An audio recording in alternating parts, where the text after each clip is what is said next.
खुश आमदीद बच्चों, मैं वहाब अंसारी एक बार फिर तीसरी जमात की दरसी किताब इब्तदाई उर्दू का सबक नंबर 15 जिसका उन्वान है सर सीवी रमन लेकर हाजिर खिदमत हूँ। बच्चों, सर सीवी रमन का पूरा नाम चंद्रशेखर वेंकट रमन था। वे एक हिंदुस्तान के बहुत बड़े साइंसदान थे। इस सबक में हम लोग उनके कारनामों के बारे में पढ़ेंगे। तो आइए शुरू करते हैं। Sir C V Raman. कावेरी जुनूबी हिंदुस्तान का मशहूर दरिया है। इस दरिया के किनारे एक कस्बा तिरुचिरापल्ली है। चंद्रशेखर वेंकट रमन 7 नवंबर 1888 को इसी कस्बे में पैदा हुए। उनके वालिद चंद्रशेखर अय्यर एक स्कूल में साइंस और हिसाब के उस्ताद थे। माँ पार्वती अम्मल भी पढ़ी लिखी खातून थीं। घरेलू माहौल का असर वेंकट रमन पर भी पड़ा।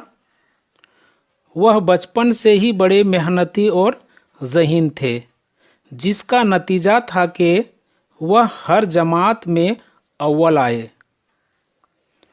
बचपन ही से साइंस में रमन की गहरी दिलचस्पी थी।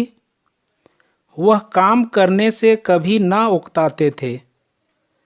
सुबह सवेरे उठना और कुछ देर टहलना उनकी आदत में शामिल था। वह एक अच्छे उस्ताद भी थे। अपने तालिबे इल्मों का बहुत ख्याल रखते थे। वह उनकी हर मुश्किल को दूर करने की कोशिश करते थे।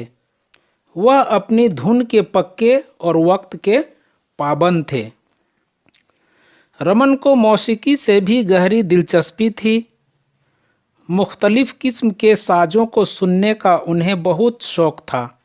मौसीकी के इसी शौक़ ने आवाज़ की लहरों की तरफ उन्हें मतवज्जा किया।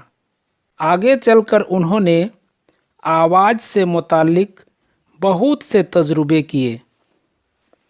रमन का दिल बचपन से ही रंग और रोशनी की तरफ खींचता था। रंग बिरंगे फूलों, तितलियों और पत्थरों को जमा करना उन्हें बहुत पसंद था।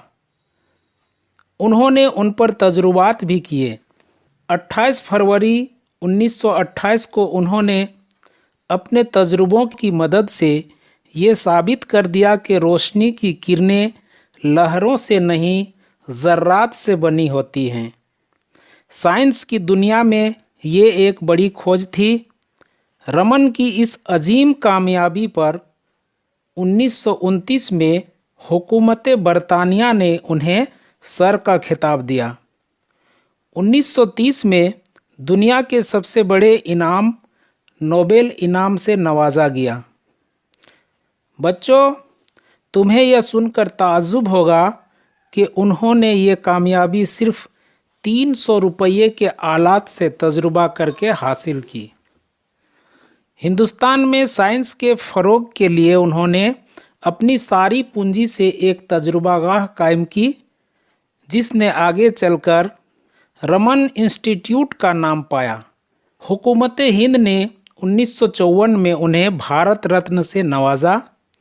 इसीलिए हर साल 28 फरवरी को हम साइंस डे मनाते हैं, क्योंकि ये दिन रमन की कामयाबी के साथ साथ साइंस की दुनिया में हिंदुस्तान और हिंदुस्तान के साइंसदानों की भी कामयाबी का दिन है। मौत से कुछ दिनों पहले रमन ने अपने डॉक्टर से कहा था, मैं 100% काम करने वाली ज़िंदगी गुजारने में यकीन रखता हूँ। 21 नवंबर 1970 को भारत का ये अजीम सपूत हमसे रुखसत हो गया। उनकी ज़िंदगी आज भी हमें अमल का पैगाम देती है।